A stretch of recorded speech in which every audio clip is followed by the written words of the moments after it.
You are welcome to join Celebrating Them Home at this community event that includes live music, videos, and good food. It's on Saturday, January 26th, starting at 5:30 p.m. at the Jalopy Theater, 315 Columbia Street, Red Hook, Brooklyn. And this is WBAI New York, 99.5 FM, and WBAI.org online. This is a listener-sponsored community radio station providing you a Pacifica state of mind since 1960. The previous program was Talk Back with Bob Law, heard Tuesdays now at 4 p.m. Thank you, Earth Month, for those announcements from the Community Bulletin Board. Now stay tuned for revolutions per minute coming up. It is now almost 1 minute past 5 p.m. Stay tuned.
Hello, how's it going? Welcome, New York, to Revolutions Per Minute.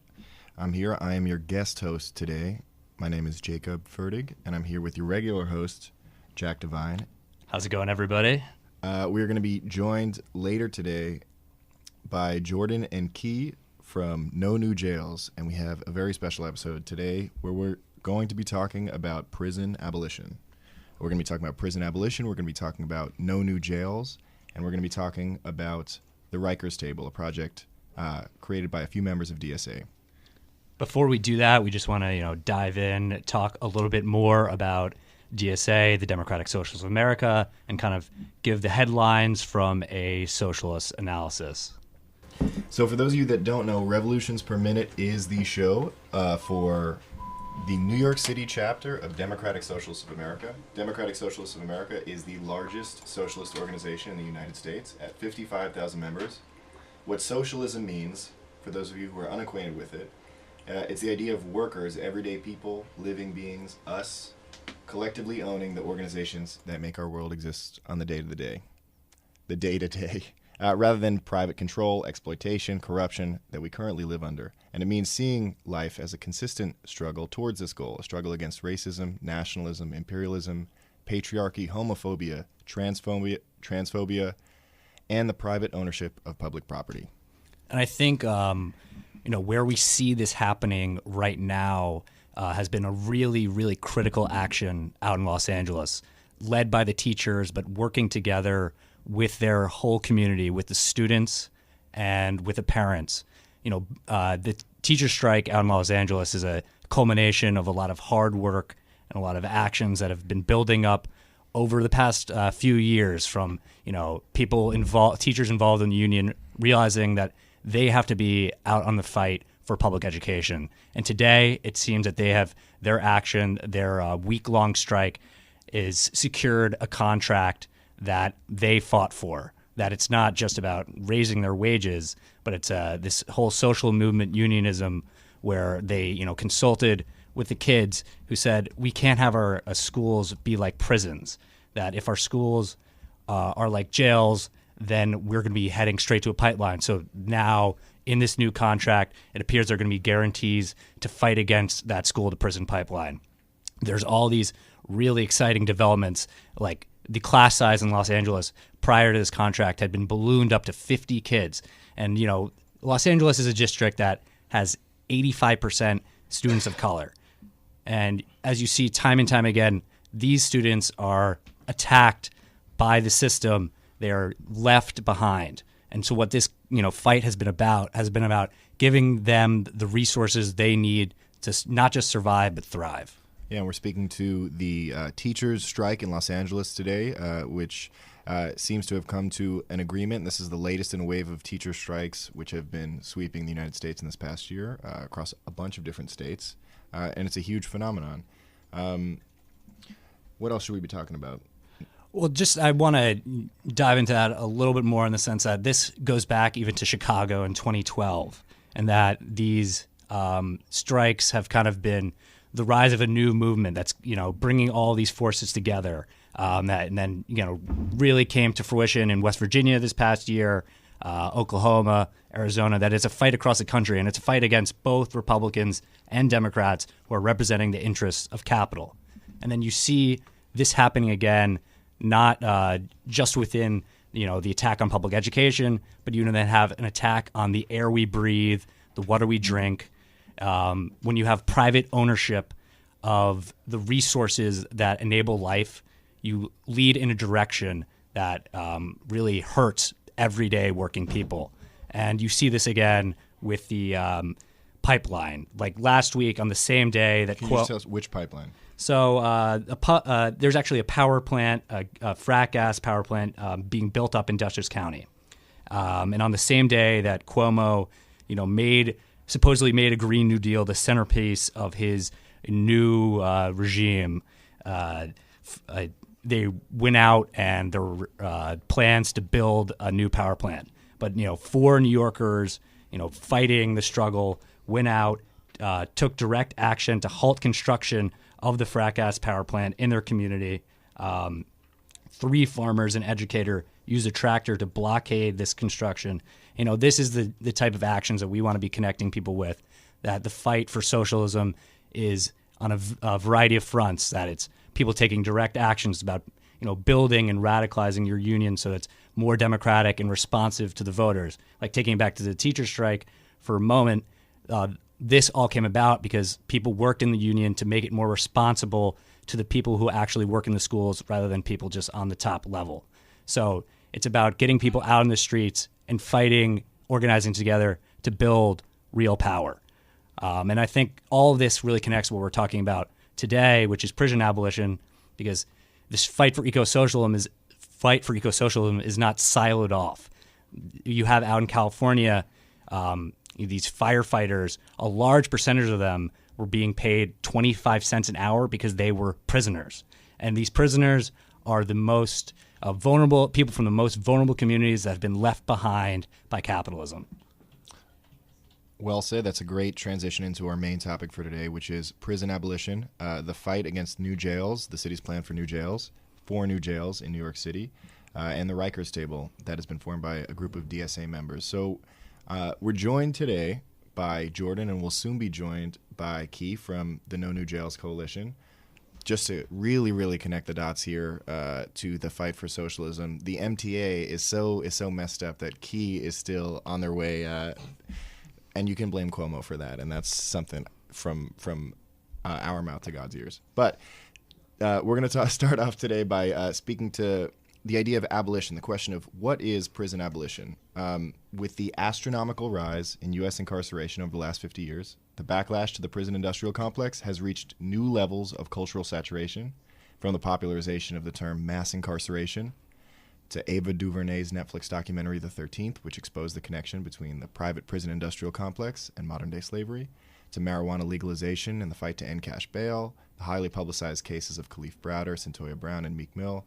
And amid this rise, many have added their voices to the long-standing fight for prison abolition, the complete abolition of all jails and prisons, and a complete reconstruction of our collective approach to rehabilitation, conflict, and justice. Prison abolition is a part of the national platform of DSA, and a plank many NYC-DSA members are working toward in their organizing and as a priority for the chapter. So, after all of this introduction, I'd like to introduce Jordan from No New Jails. Jordan, welcome to the show. Thanks, Jake. And just to give a quick introduction to myself, I'm also a DSA member. I've been in the DSA for about 2 years, organizing some field campaigns. And I'm a socialist feminist, and I live in Brooklyn. And thanks for inviting myself and Kei to talk about prison abolition and the really important fight against the mayor's jails expansion plan. So quickly, not quickly probably, but what is abolition? So abolition speaks to a vision of a world without policing, jails, prisons, surveillance, or any types of human cages. It is also a practice, so one by which we seek to create safety and accountability in communities without relying on the police or other police-like functions like the administration of child services. It's about investment in communities, into truly affordable housing, fully resourced public schools, ties back to what we were talking about before, youth programs, green spaces, health services, into all of those areas that allow communities to thrive.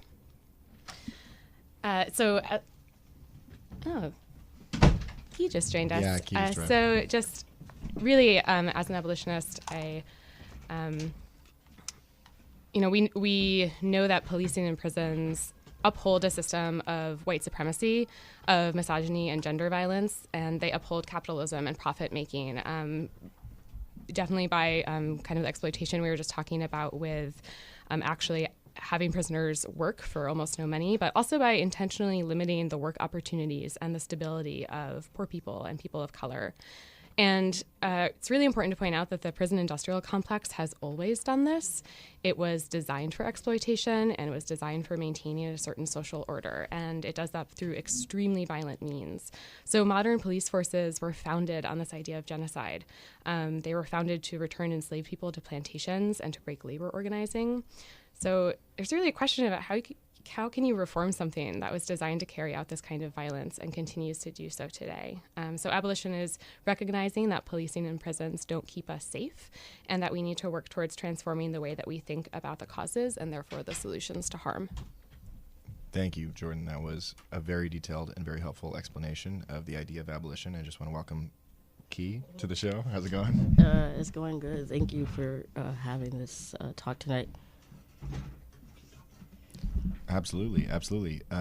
So Jordan was giving listeners a brief explainer on just an introduction to the idea of abolition. And I guess I was wondering, what is, well, first off, I think it'd be helpful if you feel comfortable introducing yourself to the audience.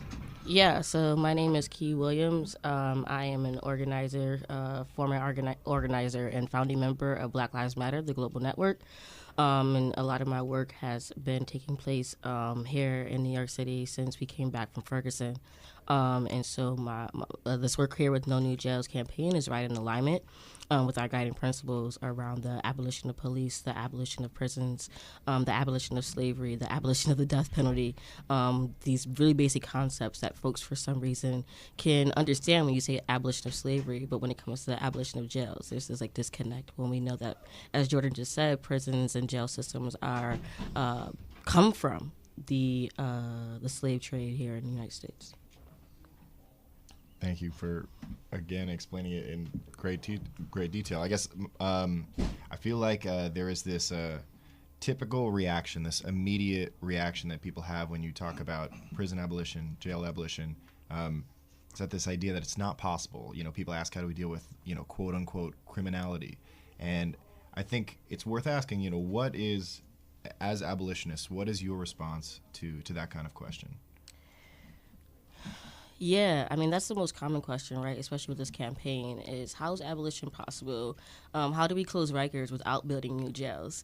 But when we think about the two top misdemeanors in New York City, the first one is marijuana possession, and the second one is fare evasion. And those aren't really crimes at all. That is, for example, marijuana possession is often an extension of stop and frisk, which is unconstitutional, right? You don't know that I have weed on me until you ask me to empty my pockets. And the same thing for fare evasion, right? Folks shouldn't be going to jail because they can't afford $275, right? And so these top two misdemeanors that actually funnel people into the system are the types of things that we're saying, like decriminalize those things, and you won't need jails, right? If you remove the mentally ill population from Rikers and actually provide mentally ill folks with the facilities and resources that they actually need for proper treatment, you won't need jails, right? And you think about, specifically for Rikers, 80% of the population that's there is pretrial detention. Basically, folks who have not been convicted of a crime at all yet are, accused of a crime, and they can't afford bail most often than not. So they're sitting in Rikers, and the average time of Rikers is over a year between delays and just like the logistical issues, right, of having a mass incarceration system. When you incarcerate such a large amount of people, of course the logistics are like horrible to navigate, right? But abolition is completely possible, but it requires folks to really let go of this concept that we need jails. It requires folks to think a little bit beyond that. It's easier to package all of our societal problems into a concrete building and just leave them there, right, away from sight. It's a lot harder to actually treat people, to build community with folks, to actually return those resources and investments to a community to build a better world. We like to often think of temporary solutions. But as abolitionists, what we're actually advocating for and saying is possible is that we would propose the creation of other institutions, an array of creative institutions, holistic institutions and systems that would actually resolve the need for prison and jails, right? And so I think that's way more possible in my mindset, and something that is much more long-standing and sustainable than jails. New York City has been trying to humanize and rebuild jails since like 244 years. The first jail was built in Brooklyn in 1795, right? And so we've been trying to rebuild jails, renovate jails for 244 years. So as an abolitionist, I'm like, hey, can we try something else? Can we try something else? Can we try return those resources to communities instead and just see how that goes for 200 years, maybe? Just test it out. That sounds like a great way to spend 200 years, in my opinion. Just a quick station break. You're listening to Revolutions Per Minute, the official radio show of New York City Democratic Socialists of America. And today we're talking about prison abolition. We're talking about the No New Jails campaign, and we're talking about the Rikers table that a contingent of DSA members have formed. With me is Kei and Jordan from the No New Jails Coalition, and we're speaking about the idea of abolition. Kei, you just spoke in pretty great detail about moving beyond the idea of incarceration, and I guess I just wanted to bring one more question, just to stay on that topic. How do we move? You were speaking this vision that's kind of beyond punishment, talking about the way that prison is a way to avoid dealing with problems, like locking up problems rather than solving them. And we've spoken about, or we started to speak about cash bail, about fare evasion, about the legalization of marijuana, about the failure to deal with mental health issues. And I guess I wanted to talk about the kind of social imperative of moving beyond this. I wanted to ask you about, how do we break this kind of cage complex, this complex of this need to, or this desire to punish, this like misunderstanding of how to deal with the problems that we collectively suffer from as a society? Yeah, I think that in answering that's like the really basic conversation, right? There's a wall around, like, if we decarcerate and decriminalize people, we still need jails.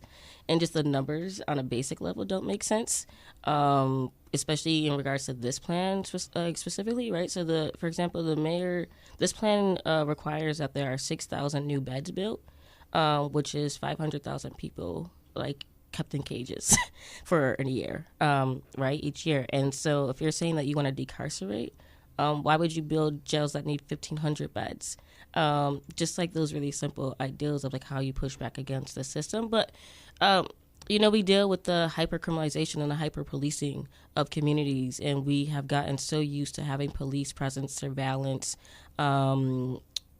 even like in New York City, like we go to Grand Central and you see SWAT, the presence of policing is every single place. And so when you're talking about bringing these jails into dense populations, you are really centering the jail complex and not centering the people in the communities that live there. But the basic reality of criminalization and decriminalizing these very basic quality of life issues is to just like get folks to reimagine the ideal of safety. And abolition primarily is really challenging the ideal perception that we have of safety. And when most folks sit alone in their bedroom or, even in their house, they don't imagine a police officer or bars on their windows. That's not what people feel like keeps them safe, right? And so, like, abolition is a very basic challenge to the concept of safety. It's a basic challenge to how we deal with our societal issues that we are facing.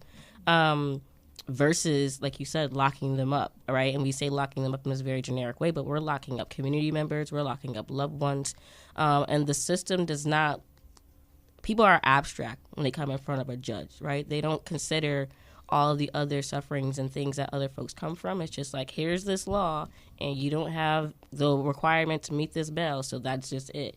There's no consideration of where folks come from just by the basic enforcement of law. And there's a lot of issues, right, with like New York City and even New York State. And in-cash bail can't happen because of New York City. It has to happen at the state level.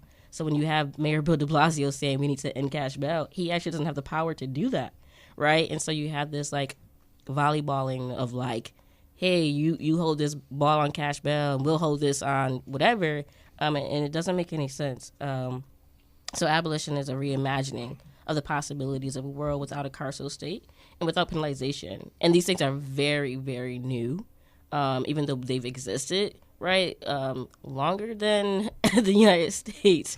There haven't always been jails. There haven't always been prisons. I think about the video we just saw of the indigenous elder, right, down in D.C., and I think about how he said those words, like, we didn't have walls, we didn't have borders, we didn't have prisons, and we took care of our people. And so if you just look at like that fight, that very basic reality coming from an indigenous elder whose land was stolen, people who were, genocidally killed, like, you think about those words, and to me that's abolition, right? Like, we didn't have walls, we didn't have borders. So it's a possibility because it has already existed before. I want to go into, I think it's worth talking about the specifics of the city jail plan to get listeners really acquainted with what we're talking about, what we're being presented with, what we're fighting against. And I think we have a clip that we can roll that's kind of an accumulation of a bunch of the actions that No New Jails, along with another, like a whole coalition of organizations, has participated in or have participated in relation to some of these city hearings. So if we can roll that clip, listen.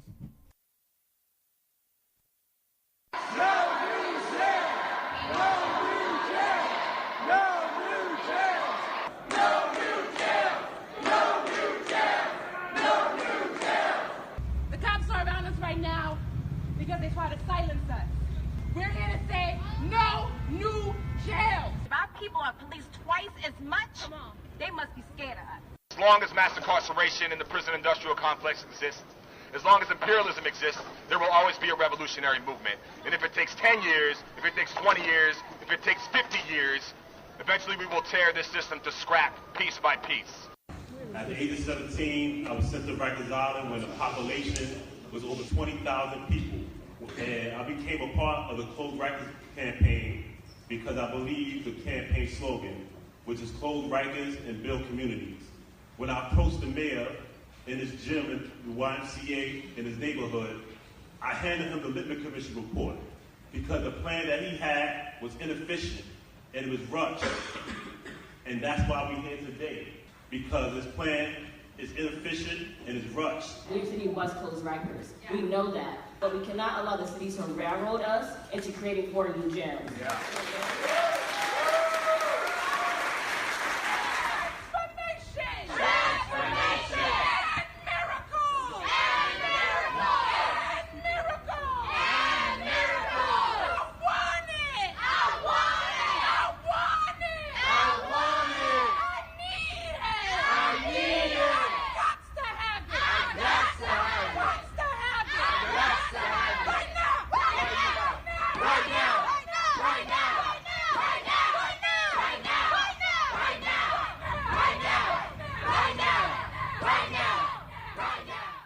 Welcome back to Revolutions Per Minute. What you just heard was a clip from a variety of the city jail hearings that have taken place over the past few months regarding the new jail plan that's being presented to the city. I'm joined right now by Jordan and Kei from the No New Jails Coalition, and they are speaking to us about the fight against the city's jail plan and the Close Rikers campaign.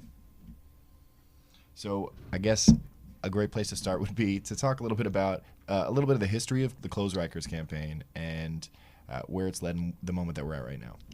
Yeah, so the Close Rikers campaign is probably the most popular campaign along with like the city, and that's because it's by Just Leadership, which is a huge nonprofit that has access to a lot of resources.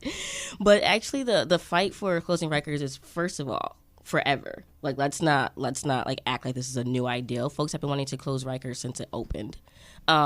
However, Shutdown Rikers was a campaign that really started to target officials and make a lot of noise and agitate officials on closing Rikers. And they targeted the Department of Corrections boards. And that was really impactful because the DOC, right, are the folks who employ the folks who work at the prisons, the COs and et cetera. And we made a lot of noise, and that was with Nabil and Vienna and Army and a bunch of folks from Millions March who did really radical and beautiful work as a small collective. And then that work got taken into Close Rikers, right? And folks felt really good about Close Rikers coming in and being on board with shutting down Rikers and really fighting back against any type of thing that would, negate that. In a sense. And as the Close Rikers campaign has continued, we've seen a lot of co-optation by the mayor and a lot of this like faux progressivism, right? And so you see now the mayor has made it so that it's contingent, meaning I won't close Rikers as Mayor Bill DeBlasio unless you let me build 4 new jails. And that was never on the table. That was never something that shut down Rikers, and when Close Rikers first began was on the table. And you hear in that clip, you hear some, I believe one of the Close Rikers organizers talk about the Lippman Commission. And there's a lot of history around the Lippman Commission. It is pretty much the report that the mayor's office is using. But I like to let folks know that report was actually supposed to come out 2 days later, but the mayor jumped the gun once he got news of it, and he made his own press conference that said, like, hey, we're going to build these new jails, and I'm so radical, and wah, right? And so building 4 new jails has never been on the table for a lot of community members, a lot of organizers, a lot of organizations, nonprofits, grassroots coalitions like No New Jails, members of the Close Rikers campaign. There's a lot of pushback around why do we need to build 4 new jails? Why can't we close Rikers now? If we start to decarcerate, we start to decriminalize, we start to end cash bail, we end pretrial detention. Again, we stop criminalizing the poor, the mentally ill. We do all these things to make a safer city and to make a more fair city, right? And so I think about the language that has been being used around this plan. There's no way that you can make a humane jail. A jail is a jail. A cage is a cage. A cell is a cell, right? Being locked into tiny spaces, even your bedroom in New York. If you don't leave your apartment after a while, you start to feel a little nuts. So, it doesn't matter, right? And I think about the lack of humanity in this plan as you advocate for humane jails. I think about the reality of a father or mother being in a cage and knowing that their child is around the corner at school. And so there's a lot of issues that like we can't address, and because this plan is being pushed through with the Euler process, which is only land use and rezoning, the public hasn't been able to really engage on this. Nobody's been able to speak out on really anything, and we see that a lot of folks are just following blindly, like sheep, behind Mayor Bill DeBlasio's plan to build 4 new jails and not really taking into any consideration how folks feel, what communities actually want and need. The Bronx wants a hospital. Mount Haven is the poorest community in the Bronx. They want a hospital. Nope, you get a jail. Brooklyn wants affordable housing, right? Most folks in downtown Brooklyn, families are being pushed out. The elderly are being pushed out here. They want affordable housing. Nope, you get a jail. Yep. I think that this plan has been really heartbreaking, and it's something that, for me, I'm extremely going to double down on as much as possible. Jordan, do you want to add anything? Yeah, absolutely. I think about this as an extremely violent plan. The city has kind of built it as this is the way that we close Rikers, when in fact they've made no commitment to closing Rikers Island. I mean, the time frame alone that they put on this is that they say that they'll close Rikers in 10 years, but none of them will be in office then. There's actually no commitment from any of the folks who have proposed this plan. And instead, we see this as a jails expansion plan, and that's how we talk about it, because that's really what they've given us, and that is something that we have to fight with everything that we have. And the city has really, to something you said, Kei, has framed this as a question of, okay, we need jails. How do we do it? Right? They think that we still need beds. They think that we still need cages. They haven't asked anyone what safety means to them. And that's why, as abolitionists, we think it's really important to ask our communities what they think safety is, so that we can start working towards that, and we can all kind of push the city in that direction. Thank you. Not to give any undue time to what we've kind of described as like a, clearly a railroading of a jail expansion plan under the guise of this, faux progressive, closed Rikers movement. But I think it might be helpful to listeners to understand, what is the city's motivation? Why are they opening? What is the point of this jail expansion plan that they're railroading in? Well, I mean, as we were saying, to them, they need jails, right? This is their way of exploiting and oppressing communities. It's why they felt the need to expand the NYPD force a few years ago, right? This is really intentional policy making on their part. I mean, in New York City, we have seen a incredible rise in family homelessness. We have seen no investment in affordable housing. We have cops in public schools, literally the Department of Education paying for cops instead of teachers. And there's more police officers in New York City public schools than there are guidance counselors. Yeah, right. And this is intentional. These are decisions that our policymakers are making. And it is about, right, and it comes back to what we were talking about what we fight against as abolitionists is this system that is upholding white supremacy, that is upholding exploitation by capitalism. And it's purposeful, and we have to challenge it, and we have to really, this is where people power comes in, because we have to fight for ourselves, and we have to build something better. So No New Jails is a coalition that's formed by community members, and I think it would be really helpful to listeners to understand what is the work that is being done by No New Jails on a day-to-day basis. If community members who are listening right now want to get involved, what does that look like? How can they? What is this work, and how can community members participate in and support this work? Yeah, it's important for folks to know that this work is all community-oriented, community-sourced. None of us are getting paid for this work, for example. And so we are a group of like grad students, lawyers, nonprofit folks, civil servants. I mean, you name it. We have everybody at the table. We have youth from the Bronx who are coming in to lead some programming in their high school around this plan. And so the campaign was launched in September of 2018. It was really launched like the week before the public testimonies were going to happen. But this work, as I said, we aren't new organizers. And I want to really like push back against this narrative that like we are a rowdy group of spooky abolitionists who are trying to like burn the world down. Yep. And I mean, as I said, like I've been a Black Lives Matter organizer since we went to Ferguson, and I know folks and elders who have been fighting this fight much longer than me. I always give a shout out to Miriam Kaba, Prison Culture on Twitter. I always give a shout out to her because she's been doing so much work for so long. We have so many leaders and people who have been doing abolitionist-centered work. So this is not a brand new idea.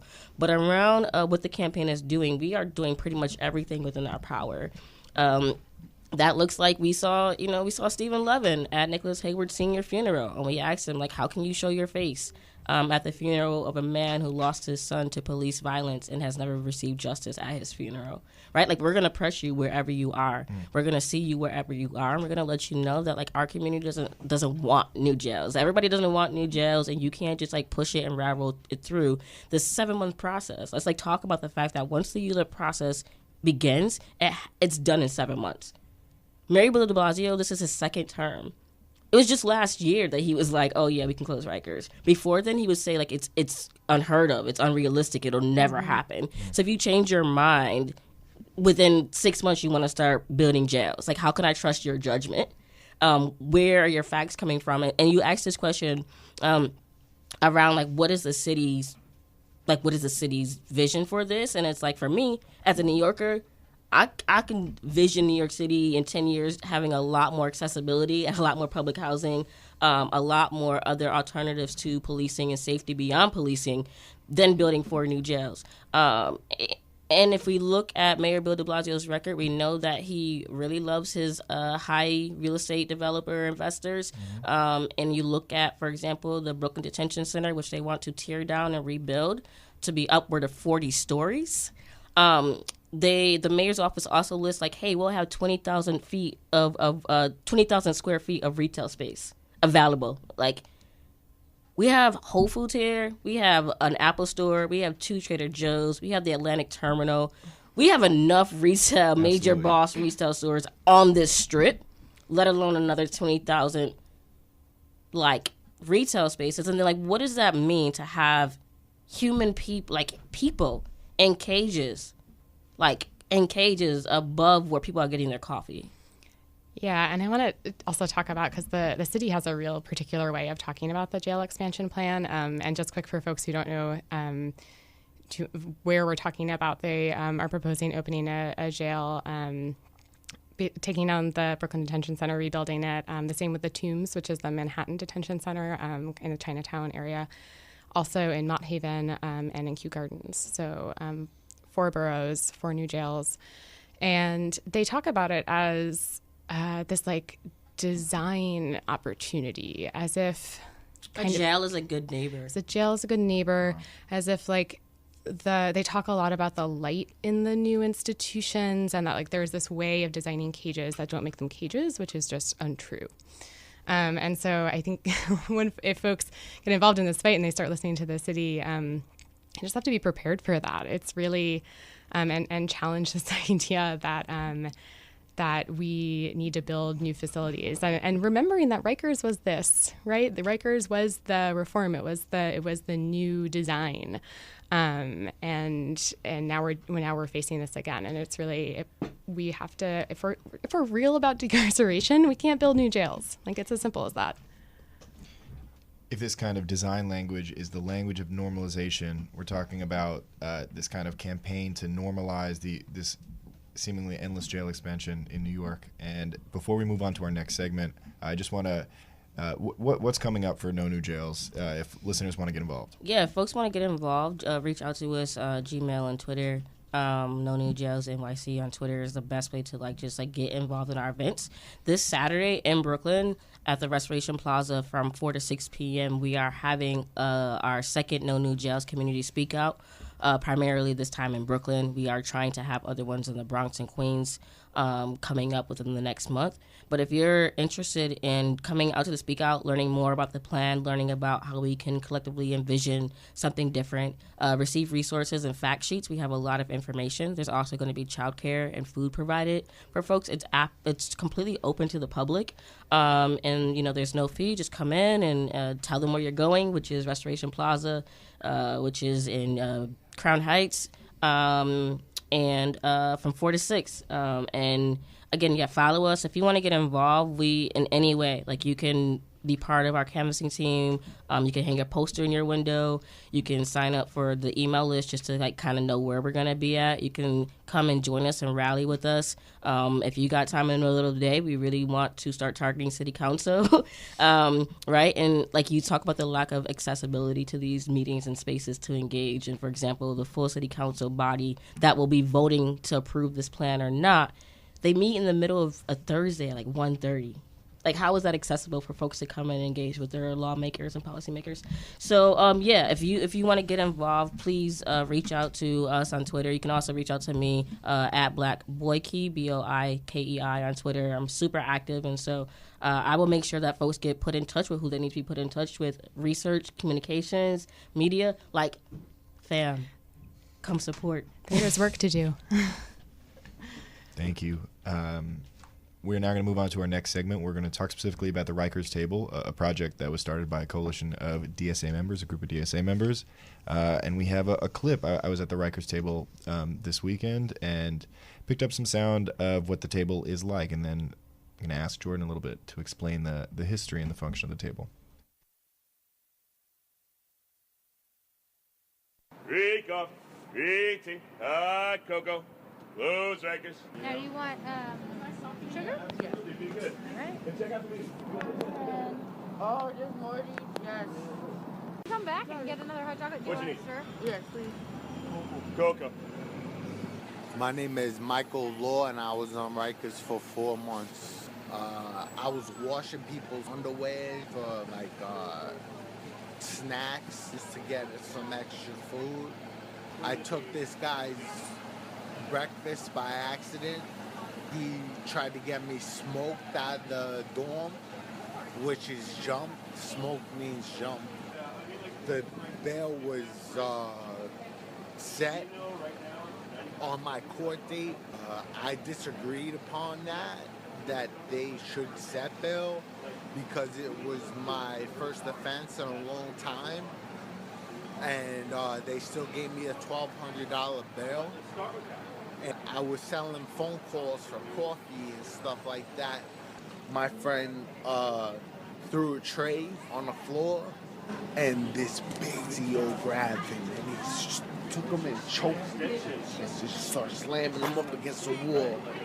And there was one time where the CEO caught this one dude with tobacco, boom, slapped him, and he didn't do nothing back. He just stood there like that. They closed the door on it, and I heard mad ruckus after that. I did 8 months in isolation for stealing sodas. 6 months on Rikers altogether, around something like that. Yeah, I've been locked up a lot, man. Been locked up a lot. Hi, and welcome back. This is Revolutions Per Minute. I'm Jacob Ferdig. I'm here with Jordan and Kei from the No New Jails Coalition, and what you were just listening to was a story from the Rikers Table. The Rikers Table is a project led by a group of DSA members, and the project is something that we're going to learn a little bit more about today on Revolutions Per Minute. I'm here with Jordan, who's helped facilitate the Rikers Table. And Jordan, can you tell us a little bit about the project at the Rikers Table, the history of the story? Yeah, absolutely. Thanks, Jake. So this is just a group of DSA members. We started organizing this table last year around February. And just to put this in context, right, this was the moment when the mayor had announced that it would take 10 years, but they would close Rikers. And it felt like there was this void, right? There were no community spaces actually where people were talking about this. I mean, we mentioned earlier, like there were a bunch of nonprofits, but there was a lot of like closed doors. So I don't know. There was still very closed doors. And still very closed door. And we can talk about that too if we have some time. But yeah, so didn't feel like there were many spaces or really like sustained organizing around actually closing jails. And in reality, at this point, nothing has changed, right? People are still locked up. They're still going to visit their families and loved ones, traveling to see them at Rikers. And so we set up a coffee table, a kind of like comfort station by the Q100 bus, which at the time was the only public transportation to Rikers Island. We had hot coffee, tea, hot chocolate, to start because it was the winter, and the clip you just heard, it's been a year now. So, we bring what kind of feels right, what people need. So whether it's some fruit, snacks, donuts, water bottles. And if someone asks us why we're out in the cold, for example, handing out coffee, or they just kind of stop by and they're like, what is that sign about for ending cash bail or abolishing prisons? We start a conversation, and we we'll say to them, we'll share with them that we think it's possible to close jails by just sending people home. But the focus has really been, it's about sharing and it's about listening. So you heard a story. Folks are really incredible sharing their experiences and their stories with us. And it's about having these conversations. And I think it's important to say it's not really like telling people what to think about closing jails. It's not like persuading them exactly. It's listening. It's listening, exactly. And part of it is we wanted to show up and say that we do know that Rikers is violent and that it's not okay and that this isn't a political game. And we wanted to actually be there in solidarity and listen to people whose voices really matter and what it looks like to create safety in the city. And we wanted to just ask them and have this conversation about kind of what did they hope for? What does closing Rikers look like to them? And when you talk to people week after week, you know, it's you don't have conversations about new, nicely lit jails. You don't have conversations about necessarily how long it takes for them to get there. They talk about how horrible it is to be separated from the people that they love, how horrible it is to be inside. And they want people home, right? The people who we talk to, they share this with us. And so we've been organizing this table since we started doing it. The city opened shuttles that run from 125th Street in Harlem and kind of in the J Street area in downtown Brooklyn to kind of make it slightly easier for families to go to Rikers to see their loved ones. So we're there too as often as we can be, as often as we have folks to brew coffee. And yeah, continuing to have these conversations. And when we heard about when the city released the jail plan in August, and by that I mean they released a land use process. We showed up to the scoping hearings and we met some folks who were starting to organize the No New Jails campaign and immediately said, yeah, these people also want our neighbors to go home and the people we love to go home. And those are the people we're going to fight with. Just one more question before we open this up to Collins. And once again, you're listening to Revolutions Per Minute, the New York City DSA radio show. I think when people think of activism, when people think of organizing, you think of going out to a rally, you think of knocking door to door, maybe fundraising. This is distinctly not that kind of organizing. And I guess I wanted to ask, or to a listener, because I definitely noticed that the quality and the kinds of conversations that are being had at this table feel distinctly different than other organizing experiences that I've been a part of. And I wanted to ask, why this kind of organizing, what's the function, and how do you feel about it? How do you feel when you're tabling? Yeah.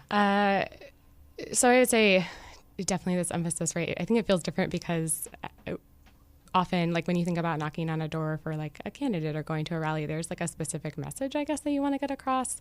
This is much more about listening to folks and meeting them where they are, and asking a question. Really, I want to put this in like stark opposition to even the way that the city does this, right? Like they frame a specific question because they want an answer, and we actually wanted to know what people need and what people think of as safety and what they see for their own futures, and like that is where we're coming from, as opposed to kind of designing the answer, I guess. And for me, yeah, I think you're right. Like it's really incredible week after week what folks share with you. It's a gift. I'm like really grateful that folks will talk to you about their experiences and will bring their perspectives to what we then organize. Because I do think as organizers, right, we have we try and facilitate these spaces so that people can have safe spaces for dissent, so that they can have their voices lifted up. And I think it's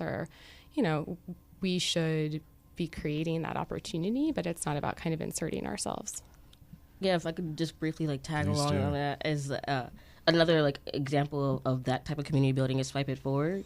And Swipe It Forward definitely goes down. We go down into the actual subway system and we provide free swipes for Black and brown folks while we're there. And usually we do it during the rush hour times, and we do it for about at least an hour, 2 hours to give folks adequate resources to get to and from work without the NYPD being able to meet their quota.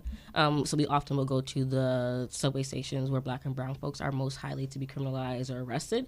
And we provide those swipes. And that is another community-based building way to organize, where you engage with folks and you let them know why you're there, and you're able to talk about other things like closing Rikers, like No New Jails, or any type of other programming, and you get to just engage with folks and really build with them. And it really has, for me, shifted the culture of how I engage with people and how other folks engage with each other on the train. I see a lot of other folks swiping people in now for free and being willing to at least stop and talk to people and say, hey, do you need a swipe? Just that offer. These small changes of culture, which is hey, people don't need to be arrested for not having 275 if I have an unlimited card. Why can't I just swipe the mint? It's perfectly legal, by the way. It's legal to swipe people in. But yeah, like I think about Swipe It Forward as another example of just like the way that we build together along with like Records Table. Like being in the community is most important for us, and being on the ground is where the real work for me happens.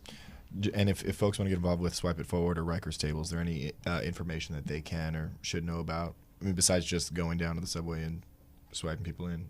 Rikers Table, I know the email is rikerstable@gmail.com if anyone is interested in getting involved, right? That is correct. And we will also be at the, it's by J Street Metro Tech, by the Ann Taylor Loft. But it's next to the shuttle bus that goes to Rikers Island on Saturday morning from about 10 to 2.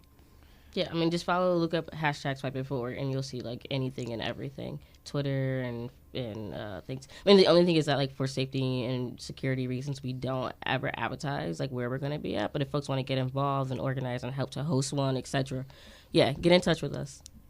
Great. And I think now, if we can, open up the lines to anyone who has questions about prison abolition, about no new jails in the city's jail plan, or about the Rikers Table or Swipe It Forward. The listener call-in line is 212-209-2877. We're here to talk to you for the next 5-10 minutes or so. Hold on, make sure your radio is now. Yeah. So. Again, this is Revolutions Per Minute. This is the official radio show of New York City-DSA, and today we're talking about prison abolition. We've talked about particularly the city's jail plan, city's wild jail plan, and the movement that has organized in opposition to it. Are there any other hearings? Oh, do we have a call coming in? Yeah. All right. Welcome to Revolutions Per Minute. Hello? Hi, who is this? My name is Robert. I'm calling from Flushing. I would like you to do a story on a guy by the name of Adam Mermelstein. He's in the process of buying up all these rent-stabilized buildings, pushing out the tenants, and then this guy is a racist. This guy has written up that he doesn't like immigrants, and New York City shouldn't be for poor people. Presently, he just bought a building, 711 Seagird Avenue in Far Rockaway. It's 925 units. He's pushing out all of these rent-stabilized tenants. What do you think is going to happen when all of these people become homeless? He bought 8 buildings in downtown Flushing.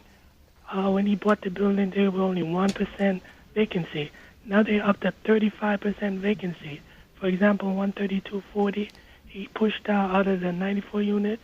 He now has 21 units empty. Wow. Thank you very much for telling us that story, and we'll absolutely do our research into it. We have another caller on the line. Welcome to Revolutions Per Minute. Hello. Who is this? It's WBAI. Yes, it is. Welcome. Hi. Are you calling in for any particular reason? Oh, no, I'm sorry. I didn't realize I was on the air yet. Welcome. Yes, you're on the air. We're talking about prison abolition today. Do you have any questions or thoughts on the subject? Yes. I was just wondering if you could maybe tell us a little more about how the kinds of so-called crimes that people most fear against their person could be handled in a prison-abolished society.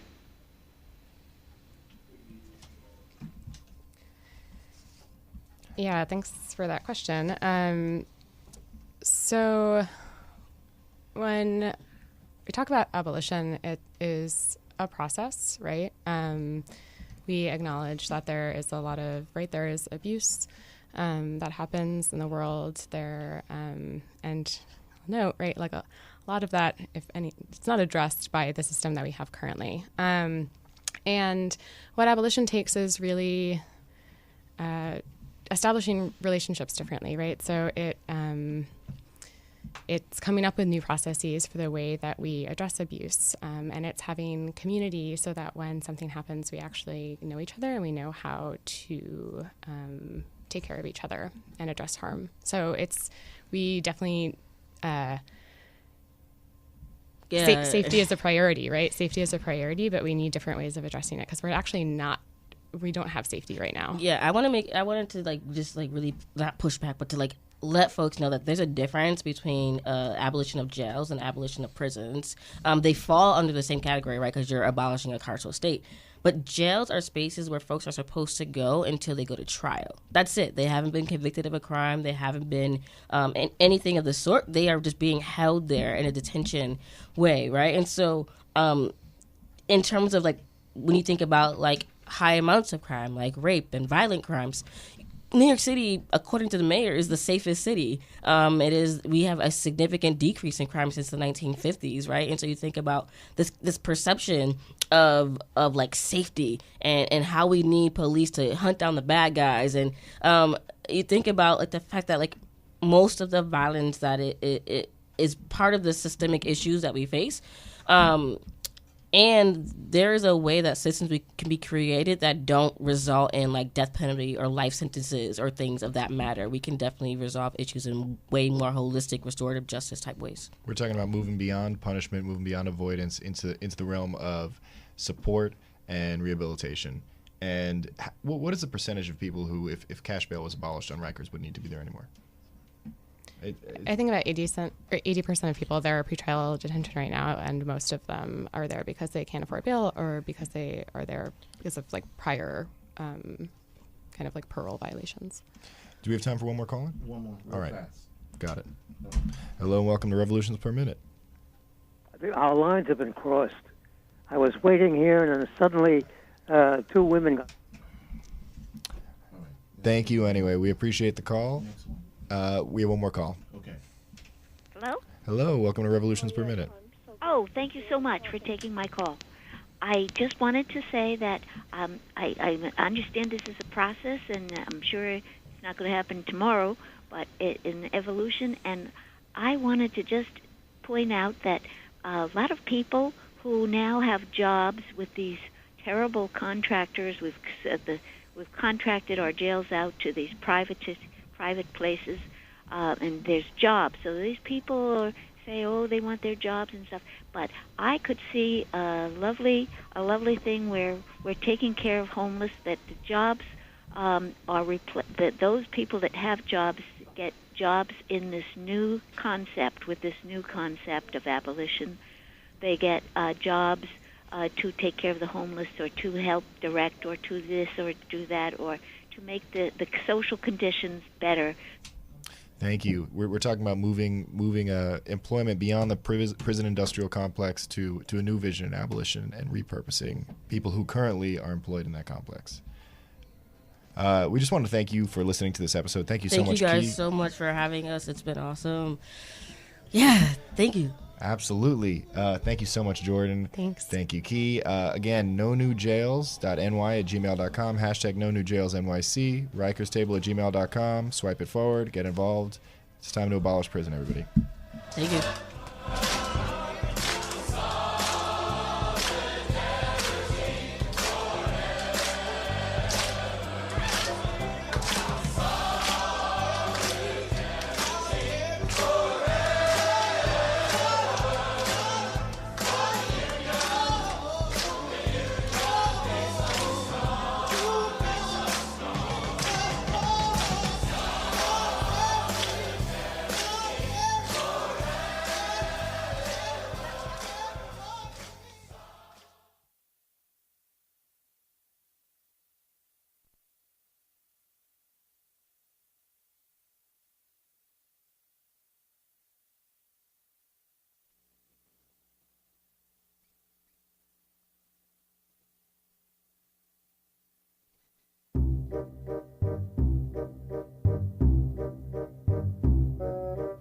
You're listening to WBAI. This is Kiani Brea with an announcement about your local station board elections. Ballots will be issued by first-class postal mail on January 18th and will be issued by email on January 23rd.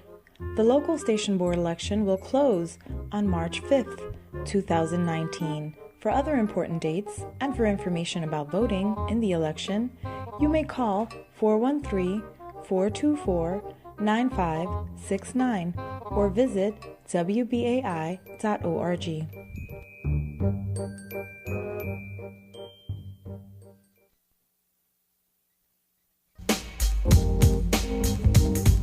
In an evening titled Welcome Home Family, loved ones and friends are gathering to welcome home some of the youth jailed in 2016 through devastating so-called gang raids who are finally out.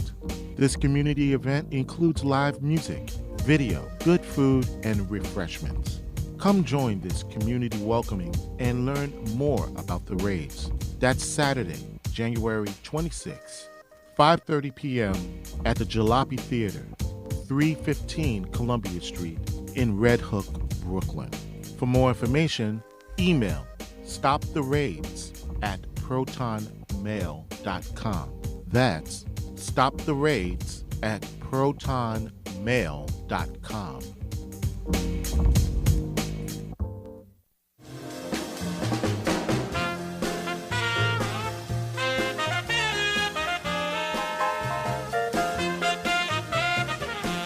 Hi, this is Ledrick Lopate. Hi, this is Ledrick Lopate. Hi, this is Ledrick Lopate. Hi, this is Ledrick Lopate. Hi, this is Ledrick Lopate. Hi, this is Ledrick Lopate. Hi, this is